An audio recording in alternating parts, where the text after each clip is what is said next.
What's going on, guys? My name is Omega King and welcome back to another video. Now today we're going to be talking about Night City Wire episode 3 and the things that have been revealed in that live stream. So now let's just first talk about gangs. So they've been talking a lot about gangs, and gangs are kind of one of the best parts of Cyberpunk, because these will shape up your story and how you earn your eddies or progress in the story. And if you don't know, eddies are like the currency in the game. That's the in-game currency for Cyberpunk.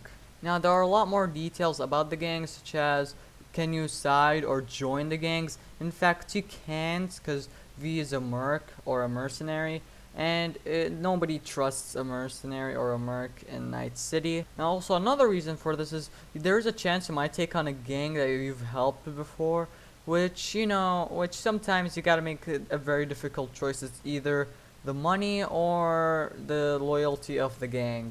And I would choose the money, unless it's my favorite gang, the El Ducados, which is in the outskirts of Night City. Which at least there's a reason to get outside of Night City for a while, for just 1 to 2 times at least. Not two, maybe a couple of hundred. But still, there's a variety of gangs. That's the good part about it. Now the next thing we heard about is the trailer from the Postcards of Night City, which is kinda tells us what we could do. At least some side activities, only some. That's not all of the side activities that we could do in the game, but still some side activities that we could do in Cyberpunk 2077. Also, from what I've seen from the gangs trailer, is cars that you could unlock, or car designs that you could unlock. I don't know if these are just designs of the car you could just unlock, or these are like special types of cars you could either steal or could just take it to somebody and they'll just repaint it like that. I don't know. But still, gangs do kind of have their own special cars, which is kind of cool. Kind of makes it feel more alive.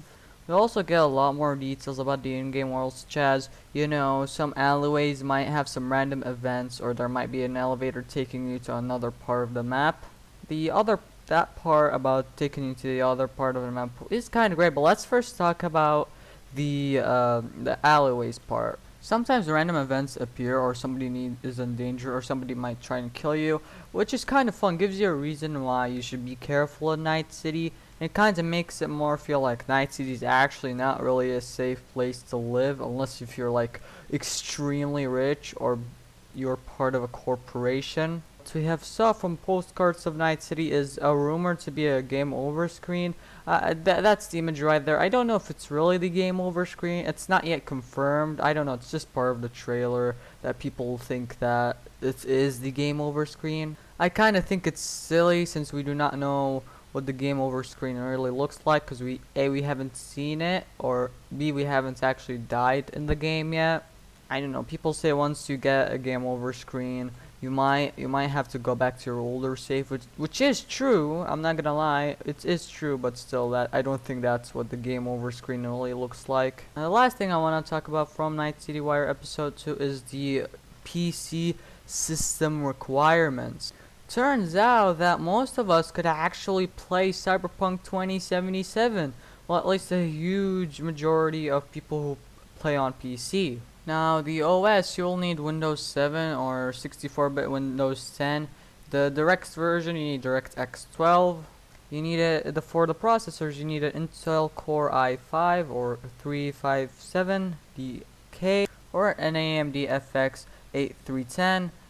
You need 8 gigabytes of RAM, an NVIDIA GTX 780 or an AMD Radeon RX 470, and you need 70 gigabytes. Now, the recommended specs, you need Windows 10, you need DirectX version 12, you need an Intel Core i7 or an AMD Ryzen 3, 12 gigabytes of RAM, a GTX 1060 or an AMD Radeon R9 Fury, and 70 gigabytes like SSD storage. Now let's first focus on the storage part. This is where I'm gonna make fun of Activision, right? So that equates to a Call of Duty Modern Warfare update, which kind of shocks me a bit. Because games are actually really big and require a lot of storage these days. I don't know what's with game developers and not knowing how to really compress files, but still.